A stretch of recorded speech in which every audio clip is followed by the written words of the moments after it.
गाय माता को जूठन खाने का श्राप क्यों दिया गया?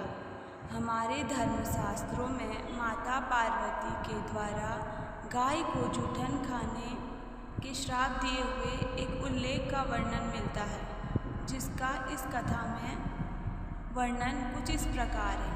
एक बार माता पार्वती ने तीज के दिन व्रत रखा था और जब माता पार्वती के व्रत खोलने का समय आया तो भोलेनाथ ने हंसी ठिठोली करने की सोची।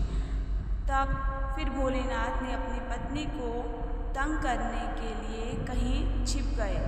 माता पार्वती ने अपने पति को ढूंढने के लिए चारों दिशाओं में भ्रमण किया, फिर भी उन्हें भोलेनाथ कहीं नहीं मिले।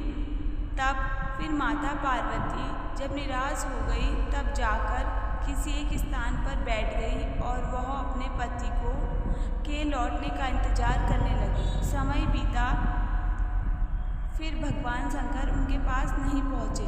सूर्य भी ढलने वाला था। ऐसे में माता पार्वती ने सोचा, भगवान तो खुद ही संसार के जनक है, जिनसे कोई भी बात छिपी नहीं है। ऐसे में वह जहाँ भी होंगे हमें पूजा करते हुए जरूर देख लेंगे।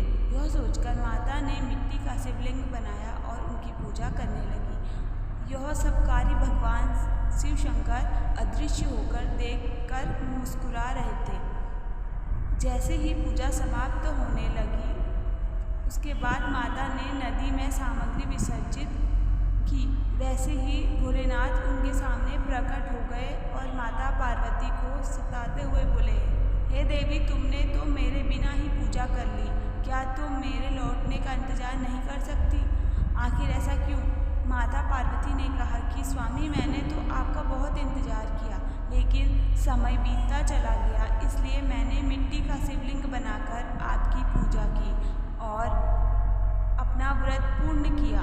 तब भगवान शिव ने बोला कि मैं तुम्हारी बात का विश्वास कैसे करूं? क्या तुम्हारे पास कोई साक्षी है?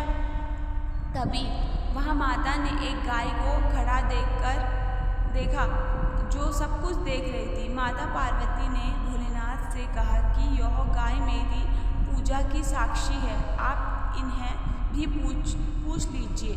लेकिन वह गाय भी भगवान शंकर के साथ ही हंसी ठिठोली से वाकिफ थी। तब महादेव ने उस गाय से पूछा कि ये क्या सच बोल रही है? तब गाय ने भी भगवान शिव के साथ देते हुए ना में सर हिला दिया।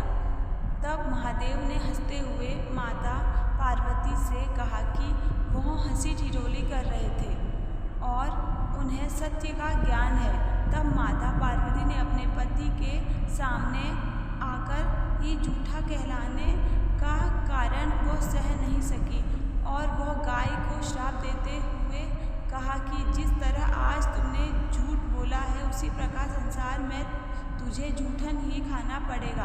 तुझे कितना भी अच्छा भोजन क्यों ना मिल जाए, फिर भी तुम हमेशा जूठन के पीछे ही भागोगी। यह सुनकर गौ माता रोने लगी। तब भगवान शंकर बोले कि वह तो मेरे कहने पर ही झूठ बोल रही थी और इसमें उसकी कोई गलती नहीं है। यह सुनकर माता पार्वती को अपने दिए श्राप पर दुख हुआ और उन्होंने पुनः गौ माता को यह वरदान दिया कि वह दिव्य जन्मा है और उनके सभी गुण यथावत ही रहेंगे, लेकिन उनका दिया हुआ श्राप अब नहीं टल सकता।